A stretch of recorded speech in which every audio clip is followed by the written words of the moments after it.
Welcome back, my friends. We are at the Daily Dose coming at you from Georgia, Georgia, from the great state of Georgia.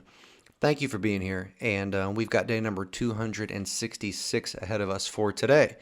We're going to be looking at John chapters 19, 20, and 21. We have also got Psalm number 111, okay?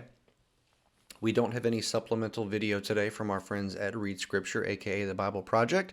So it's just going to be you and me. That's all right. That's fine. We still have fun, right? So we start off by looking at Jesus being sentenced to crucifixion, okay? Now I'm going to start off at verse number 6 and just read a handful of verses here. It says, "As soon as the chief priests and their officials saw him, they shouted, 'Crucify, crucify.'" Now, we've talked about this whole situation, this scene, if you will, in the story, again, in previous daily doses, as we were looking at some of the other Gospels, but we're going to still look at a little bit of this and kind of comment along the way, right? So as soon as the chief priests and their officials saw him, the chief priests and the officials, right, they start shouting, "Crucify, crucify, crucify." They are hell-bent on taking this guy out, right? That is their goal. That's like their life purpose, okay? But notice this. Pilate answered, "You take him and crucify him. As for me, I find no basis for a charge against him." Okay? So, here's the situation, right? You got the Jews bringing these charges, and either Pilate doesn't see them as valid charges, or he does see them as valid accusations. He just doesn't see any proof or evidence there, right? So Pilate is pretty much saying, look, you want to crucify him? Do it yourself. I'm not going to get this dude's blood on my hands because I don't find any fault here, right? That's interesting. But what we're about to find out, if you didn't know already, is that the Jews were not allowed to execute capital punishment. They were kind of their own sort of sub-nation under Rome, if you will. Like Rome allowed them to practice all of their religious ceremonies and to abide by their own law. But one of the limitations that Rome put on them is, I believe they restricted capital punishment. Okay, so here now we see the Jewish leaders saying, we have a law, and according to that law, he must die because he claimed to be the Son of God. Again, here we come back to the root of the issue, why they want to kill Jesus. Blasphemy. He was claiming to be the Son of God. And in Jewish culture, when you were referred to as the son of so-and-so, right? If you were the son of someone, that essentially made you, in a sense, equal with that person, right? Because you're their progeny. You were and are, in a very real way, part of them, part of their physical makeup. You came from them, right? So Jesus is in effect claiming to be God, and they recognize that, so they're trying to take him out because they don't believe him. When Pilate heard this, he was even more afraid. Okay, so Pilate, we find out, was afraid before this. Why was he afraid?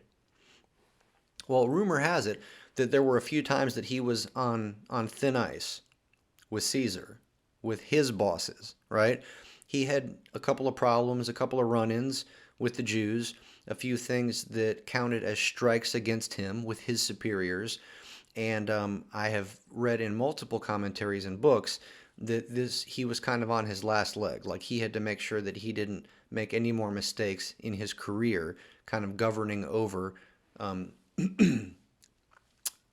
Jerusalem and governing over this area that was inhabited by the Jewish people. So he could have been even more afraid that he was going to get in trouble somehow, right? Or he could have been afraid because he had some sort of inclination deep down that Jesus maybe really was who he said he was. Maybe, right? Maybe he had heard and seen about some of these miracles Jesus had done, and he believes. Maybe he doesn't believe that Jesus is the Messiah per se, but I think that he knew there was something special about this guy, right? That's just my own personal opinion. So, Pilate went back inside the palace, And he says to Jesus, and it appears that they have some sort of privacy here. He says, "Where do you come from?" he asked Jesus, but Jesus gave him no answer. "Do you refuse to speak to me?" Pilate said. "Don't you realize I have power either to free you or to crucify you?" So here it's like Pilate is trying to engage in a conversation. And as we've mentioned before, it seems as if Pilate is looking for Jesus to just give him a little bit of an excuse, a little bit of a reason, a little bit of evidence, a little bit of motivation. Throw him a bone. It's like Pilate is saying, "Jesus, just give me something, right? I don't want a lot. Just give me something to help you with. And we're good. We'll make this go away," right?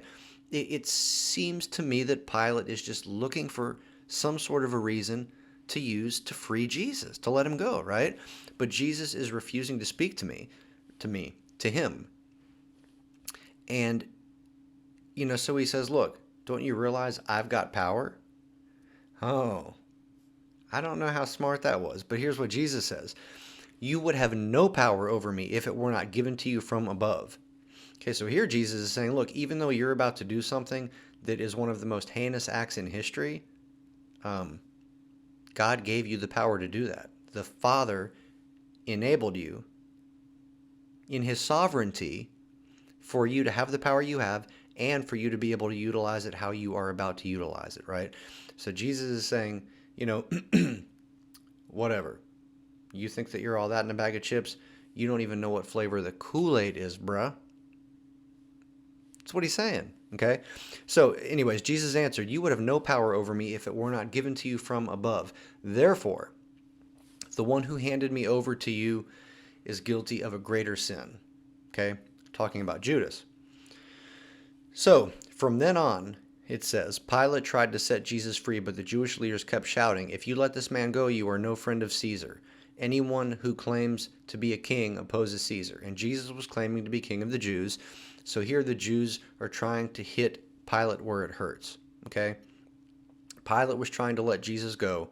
But now look, if the Jews start talking about, oh, okay, well, it's not so much that he claimed to be God, but it's because he said he was the king. And if someone claims to be king, that means that they are against Caesar. And if you're not for Caesar, you're against Caesar, and all people that are trying to, all dissonance must be stopped. Okay? If that got back to Caesar, then that could have been a very, very negative mark on Pilate, right? If word got out that there was some guy claiming to be king, essentially disrespecting Caesar, and that it caused an uprising or a riot or unrest among the Jews, that would have looked really bad upon Pilate. That could have been this potential third strike that I talked about, right, with Pilate.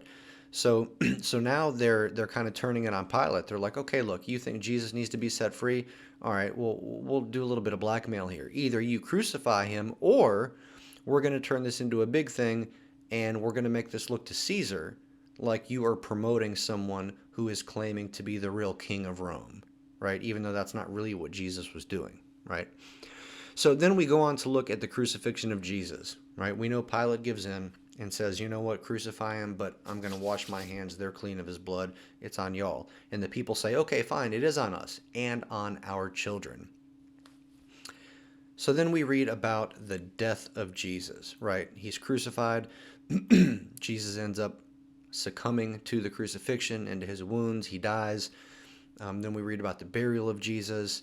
And there's so many more bullet points. We just don't have time to get into them all. We look at the empty tomb. Jesus appears to Mary Magdalene. Jesus appears to his disciples. Then he appears to Thomas. Okay? And then we read something that's very interesting that is about the purpose of John's gospel. Okay? And I'm going to read these couple verses real quick. It says, "Jesus performed many other signs in the presence of his disciples, which are not recorded in this book. But these are written so that you may believe that Jesus is the Messiah, the Son of God, and that by believing you may have life in his name." So that's the purpose for this book, right? That's why this book was written. Okay? So after John talks about all of this stuff that's happened during the life of Jesus, during the death of Jesus, during this resurrection time of Jesus, all of this stuff has been talked about, right? And he's saying, look, Jesus performed many other signs right? Many other things he did that are not recorded in this book.